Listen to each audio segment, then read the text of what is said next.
Здравейте, ютубъри, аз съм Орли и тук при мен е Дайдона 3 и Лазарова. И сега ще играме на един сплив. Старт. Така, Лазарова напада. Лазарова напада и много му лаги. И на мен. Скачай, скачай. Какъв лак? Скачай. Не. Не. Пич миксер. Ще убия някой. Първи път Лазарова да умре. Орли би. И аз победих. Виж, Лазарова се опита. Ще пете вратата. Борисов, виж, Лазарова tried to swim in lava. Спусна гейм мод. Борисов, Ще ви покажа статът ми. Тук някаква става без таван. Кажи. Борисов, виж, Лазарова tried to swim in lava. Да. Тук е някакво смешно PvP. Тук е нашото PvP, което е много циганско дизайнирано от този идиот, който си казва. Защото го е правила Лазарова. И Орли. Да, знаете Дайдона 3. Знаете, че Орли. Всички. Това е нашия измислен евент. Чакай, сега ще дам един айтъм. Най-велики айтъм на всички времена. Кой? Дървена лопата. Най-великата. Може се покажи как пускаш еванта и така падаш от високо. Нашия як стадион. Айде. Я си ти на високо и падай. И Вие, да се опити да оцелиш да стане много яко. Кефете се, евант. Вие с... Ама аз пуснах еванта.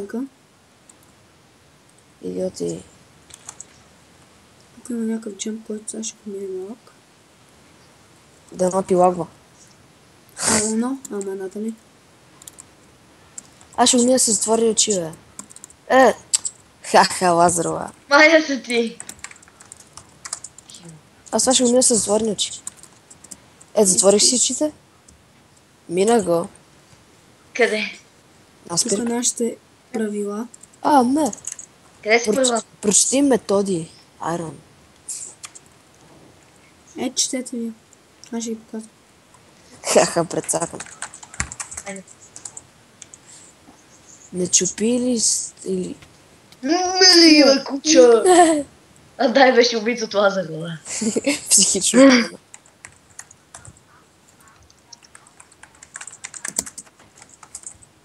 Окей, ето нашето яко гробище.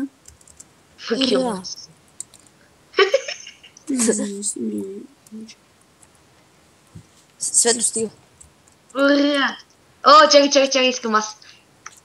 Рип. Вижте ме сега. Чай да извада книгите. Коста, аз съм Лазарова, ето ви малко задачки за домашно. С баницата да ви върви. Те са ли малко уморени? Take this bitch. Ето ти домашно. Не са ли малко уморени за домашно? Вижте мапа. Не би се ли много. Виж мапа на вземи си една изтрита карта и виж мапа на нея. Знаеш колко е готино? Лагва ми. Дани, ти видя ли билда ми са Мумо? Кое? Билда ми са Мумо, видя ли го? Борисов, къде си? Добро. Да знаеш къде.